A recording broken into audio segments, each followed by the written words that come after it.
On an ordinary afternoon, bus driver Michael's route took an unexpected turn when a young girl of about 5 years old boarded his car alone. Her eyes, wide with courage and unease, scanned the bus before catching sight of it. In a moment that would stay with Michael forever, she walked over to him, her small voice interrupting the routine hum of the bus engine. "Can you take me to Mommy?" Michael's instincts kicked in. He knew he had to act fast. He picked up the phone and dialed 911. Michael kept his eyes on the girl as he explained to the dispatcher what had happened. "No, I don't think so. Yes, she's alone," he answered all the dispatcher's questions. He breathed a sigh of relief when the phone call finally ended after being told that a police officer was on his way. He turned to the girl and told her that help was on the way. The little girl did not answer, but simply sat in her chair and stared at him in silence. Moments later, her lower lip began to quiver, and Michael saw that her eyes were slowly filling with tears. "Poor girl. She must be terrified," he thought to himself, walking over and kneeling next to her. "It's going to be okay, honey. We'll find you, Mommy, I promise," he said, trying to calm her down, but it seemed to have the exact opposite effect. Instead of wiping her tears or cracking a smile, the girl burst into tears. She was inconsolable, and Michael didn't know what to do. He clearly wanted to help the little girl, so he came up with different ways to distract her from what was going on. He started making funny faces at her, like sticking his tongue out and crossing his eyes. When this didn't work, he started singing some songs he remembered from when his own children were small. But this didn't help much either. Suddenly, a woman sat in the back of the bus and gave something to the girl. Immediately, she stopped crying, and Michael even saw a smile appear on her face. He thanked the woman and realized that she had been kind enough to offer toys from her child's stroller to comfort the crying girl. And it worked. He turned back to the girl to ask what her name was, and she shyly replied, "Emily." He kept talking to her and asking her questions to distract her, but also to get more information about her. All the time he wondered what had happened and where her parents were. Why was she here all alone? By the time the police arrived, Michael knew Emily's age, favorite color, and favorite subject at school. But he still hadn't been able to figure out where her mother was. He told all this to one of the officers who had come to help them, Officer Daniels, and hoped that the police would be able to help reunite the girl with her mother. The officer asked Michael a few more questions, and he also wrote down his phone number. "Thank you, sir. We'll keep in touch," he said, as he shook his hand and escorted Emily off the bus. He and his colleague would take over from there, but he had asked the bus driver to get in touch if he saw or found out anything else about the girl's mother. Officer Daniels and his co-worker, Officer Rodriguez, initially wanted to take Emily to the police station to ask her more questions. However, she looked very scared, and they thought it might not be the best idea to take her to the desk because it would only make her more scared. So they figured out a way to make her a little more comfortable. "It's Emily, right? Tell me, do you like ice cream?" asked Officer Rodriguez, and immediately the girl's eyes lit up. She nodded vigorously, and the officers smiled when they saw how excited children could get from such a simple question. "Works every time," Rodriguez whispered to his colleague as they made their way to the ice cream parlor. He had children of his own, so he had some tricks up his sleeve. At the ice cream shop, Officers Daniels and Rodriguez watched as Emily took small, thoughtful bites of her ice cream. "What was the last thing you and Mom did at the mall?" asked Daniels softly, hoping to refresh her memory without causing upset. Emily's eyes lit up a little, and she began to talk about their day, her voice soft but clear. The officers leaned in and recorded every detail. They saw this as a crucial step in finding her mother. "We've been to a bunch of stores," Emily shared, trying to remember her look. "Mom was looking for a new hat, and I got to pick out some stickers." Despite the warm scene she painted, the pivotal moment of separation remained lost to her.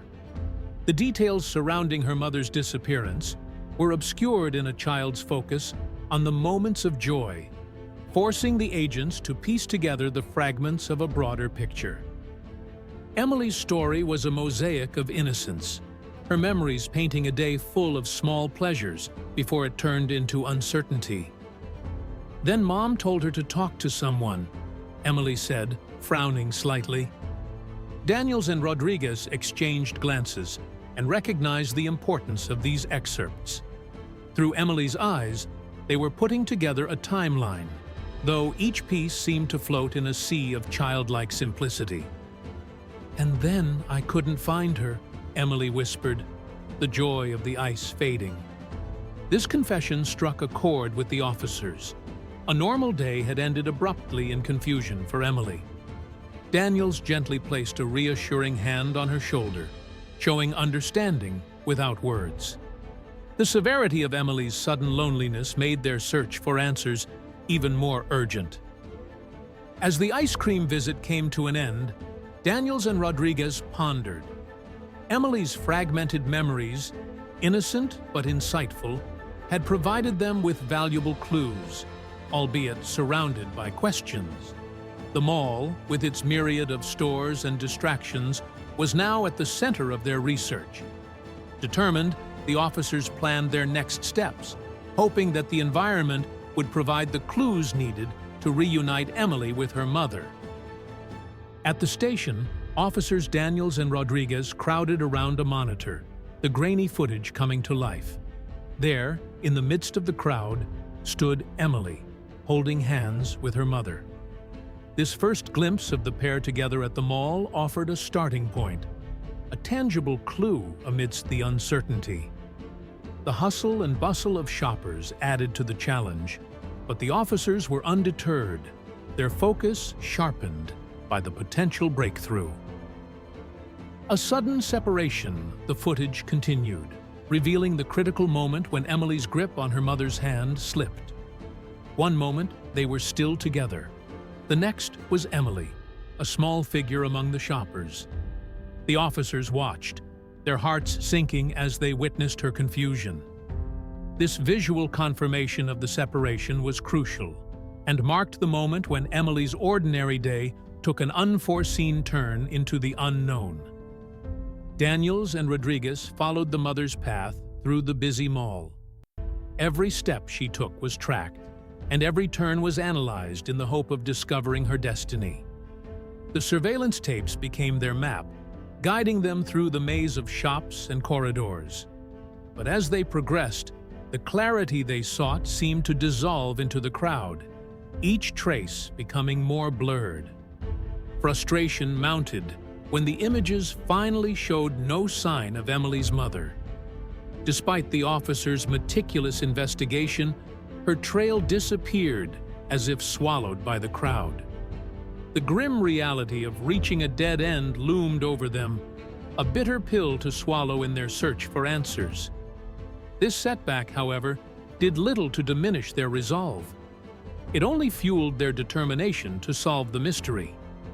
The setback in the observation room was palpable, but it didn't deter Daniels and Rodriguez.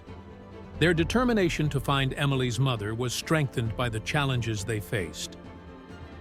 "We'll find her," Daniels asserted, the determination in his voice a testament to their unwavering commitment. The lack of conclusive evidence was not an end but a call to work harder, to delve deeper into the matter with renewed vigor. The news of Emily's predicament quickly caught the attention of the community. Social media was abuzz. Local news outlets picked up the story, and posters soon adorned the mall's entrances. This collective consciousness acted as a beacon that rallied the community and the authorities behind Emily's cause.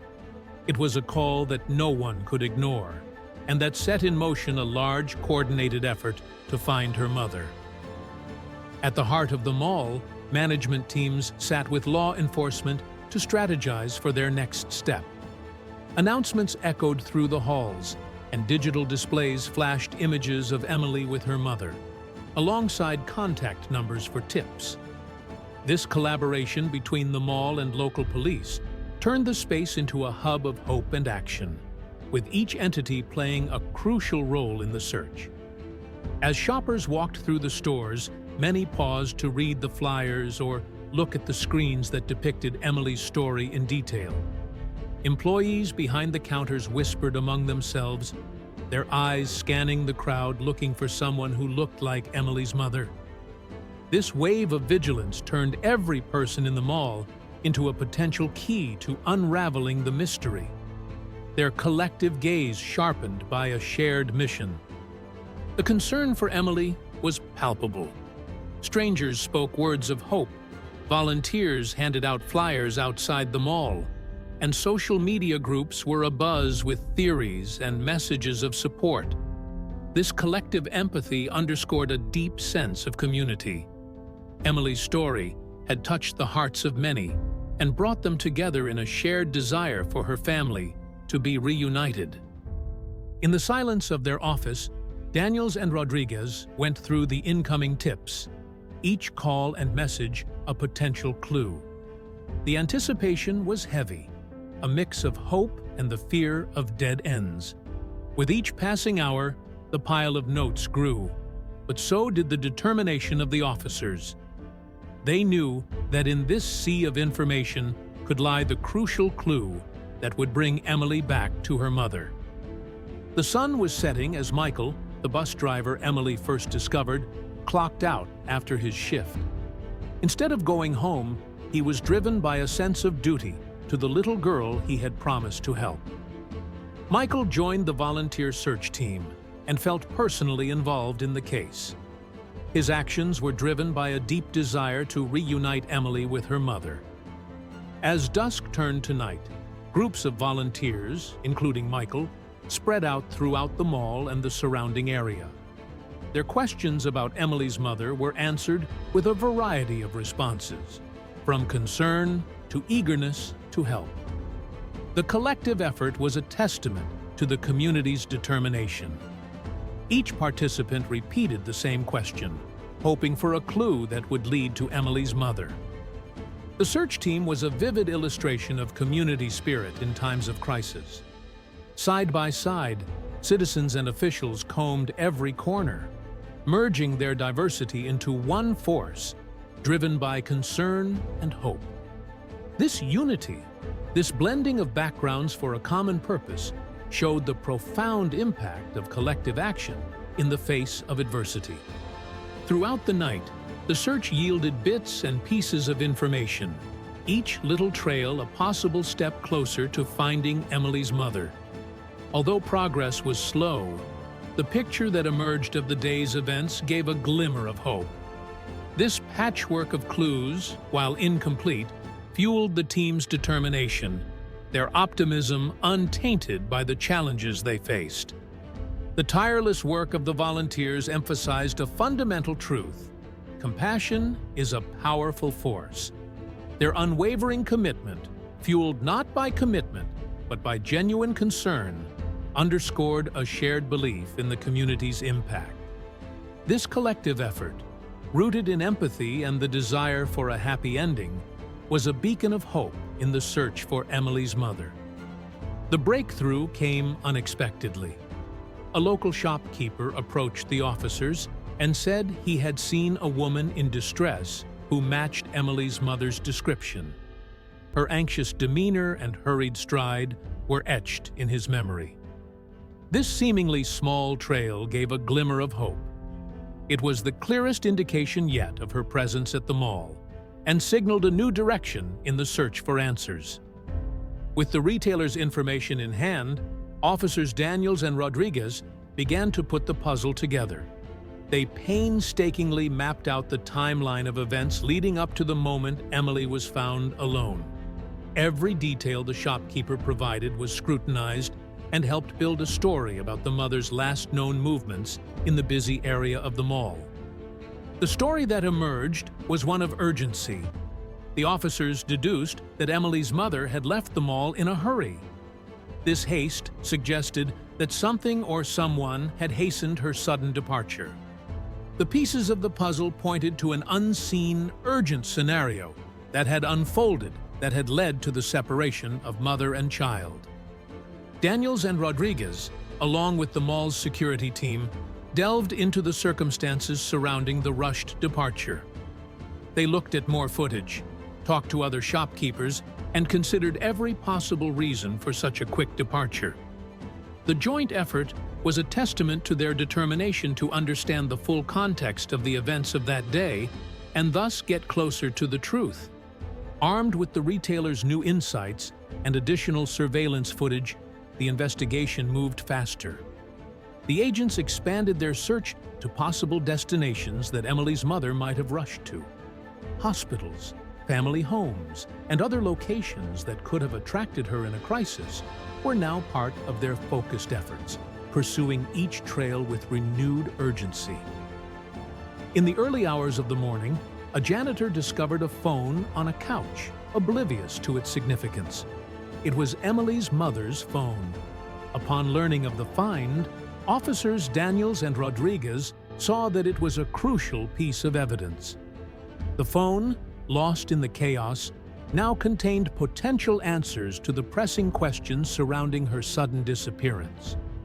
The officers examined the phone and found a plethora of missed calls and a telling voicemail. The message, laced with urgency, pointed to a family emergency that had unfolded in parallel with the events of that day. This voicemail was a stark revelation and provided the first real insight into the possible catalyst for Emily's mother's abrupt departure. This discovery steered the research in a new direction. Using the voicemail as a guide, Daniels and Rodriguez began to consider the steps Emily's mother may have taken after the emergency. Their strategy changed, and they focused on connecting the dots between the content of the message and her subsequent actions, hoping to discover where she had gone so hastily. Unlocking the contents of the phone posed a challenge, but the officers were determined. They sought help to gain full access to the information, with the goal of contacting the family members mentioned in the voicemail. Any attempt to bridge this connection was driven by the hope that these family members could shed light on the situation and thus provide crucial context to the harrowing events of that day. The voicemail painted a vivid picture of the moments that led to Emily's unintentional loneliness. The voice, full of concern and haste, spoke of a sudden family crisis and offered a poignant glimpse into the turmoil of that day. This message, a mixture of need and urgency, helped unravel the puzzle of Emily's mother's disappearance and make sense of her actions. Armed with the new insights of the discovered phone, the scope of the investigation was expanded. Hospitals and residential areas became focal points, as officers Daniels and Rodriguez followed the trail of Emily's mother's possible footsteps. This extensive search was methodical, each location visited, adding a new piece to the intricate puzzle of her sudden disappearance, and getting closer to understanding her whereabouts on that fateful day. A breakthrough came when a local hospital reported an admission that matched Emily's mother's description. This news gave the officers a glimmer of hope and was the first concrete lead since the start of the investigation. The possibility that they had finally located her propelled their efforts, with the urgency of their mission heightened by the possible proximity of a solution. Time seemed to speed up as Daniels and Rodriguez made their way to the hospital. The urgency was palpable. Every moment was tense with anticipation. It was of utmost importance to confirm the identity of the included woman as Emily's mother. Their drive to the hospital was a race against time, buoyed by the deep-seated hope that they were on the verge of reuniting the family. In the midst of the rush, a moment of reflection: how to approach Emily with the possibility that they had found her mother. The officers knew the impact this news could have on the young girl, who was torn between hope and uncertainty.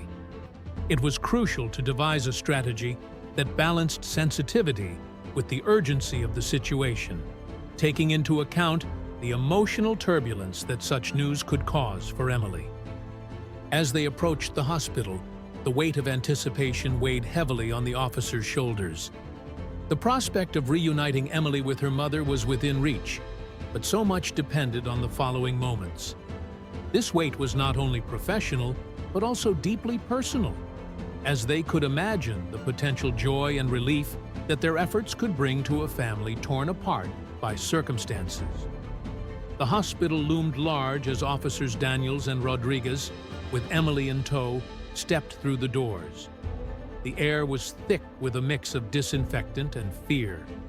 Their hearts, heavy with the weight of what was to come, beat a synchronized rhythm of hope and concern. This was the moment they had been working towards, but the uncertainty of what lay ahead cast a shadow over their determination. Their progress was almost immediately halted by the bureaucracy of hospital protocols. The agents, steadfast in their mission, found themselves in a maze of administrative hurdles. The resistance of the hospital staff, while understandable, tested their patience and underlined the delicacy of their task. Each refusal felt like a setback, but it only strengthened their determination to bridge the gap between the procedure and the human urgency of their search. The hallway outside the patient's room became a stage for an emotional impasse. Time seemed to slow down as they waited for permission to enter. This period of uncertainty tested not only their patience, but also their empathy, as they found themselves in the borderland between hope and the harsh reality of procedural formalities. Emily's silent presence, a constant reminder of what was at stake, added depth to their determination. The deadlock was broken when a senior hospital director, moved by the officer's explanations and Emily's obvious need, granted them access. This decision, born out of the realization of the gravity of the situation, felt like a dam that broke. Daniels and Rodriguez were overwhelmed with relief. The permission acted as a beacon of progress in their mission. It was a testament to the power of empathy over protocol, a crucial turning point in their journey. Finally, a change came in the air. The hospital staff understood the unique circumstances and the emotional stakes, and granted access. It was a moment of deep relief and gratitude for the officers and Emily. This permission was more than a procedural approval. It was the opening of a portal to possible closure and healing. On the threshold of the hospital room, the trio reflected on the importance of this moment. This door represented the culmination of their journey, a journey filled with worry, determination, and the urge to recover a fragmented family. When the door swung open, hearts raced in unison, bracing for the reunion that lay on the other side. Inside, they received an epiphany that put the events of the day in a new light. Adriana, Emily's mother, tearfully explained that a sudden phone call about the health problems of a close family member had left her panicked. In the turmoil, she had accidentally left Emily behind, a mistake that haunted her to this point. The reunion between Emily and her mother, Adriana, was marked with tender hugs and tears. The agents stood by and witnessed the strength of this bond, and felt a mix of professional satisfaction and deep, personal empathy. Adriana's regret was palpable. Her apologies to Emily intertwined with hugs and kisses, each gesture a testament to her love and the pain of their separation. With care and sensitivity, Daniels and Rodriguez took the time to explain to Emily the series of events that led to her mother's sudden disappearance. They spoke in low tones, making the young girl understand that her mother's absence was not intentional, but the result of unexpected circumstances. This conversation, while delicate, was crucial to bridging understanding and forgiveness. As Adriana told her story, the room was surrounded by a wave of emotion. Her voice, full of remorse for the unintentional mistake, was also relieved at reuniting with Emily. The tears that flowed were not only of regret, but also of gratitude and love. A mix that spoke volumes about the ordeal they had endured and the strength they found in their reunion. This reunion, though born out of a moment of fear and misunderstanding, served as a poignant reminder of the unpredictable nature of life and the enduring power of family ties. For Emily and Adriana, the ordeal was a hard lesson in the fragility of human moments, but also a testament to the resilience of love and the role of community in protecting the bond between a mother and her child. The news of Adriana's resignation came as a beacon of hope, a sign that the tumultuous period was almost over. The hospital had become an unexpected crossroads in their lives, but now it was time to put sterility and ultrasounds behind them. Together, Emily and her mother stepped out into the sunlight, closing the hospital doors for a chapter they were eager to leave behind, ready to embrace the healing process together. As they stepped across the threshold of their home, Emily and Adriana felt the warmth and security that had seemed so far away. The familiarity of their surroundings immediately brought a sense of relief. In this refuge, they began to untie the knots of fear and uncertainty that had been lodged in recent days. Home was not just a place, but a refuge where they could heal and rebuild the emotional bridge that had been temporarily broken. As they resumed their daily lives, Adriana's heart was heavy with gratitude.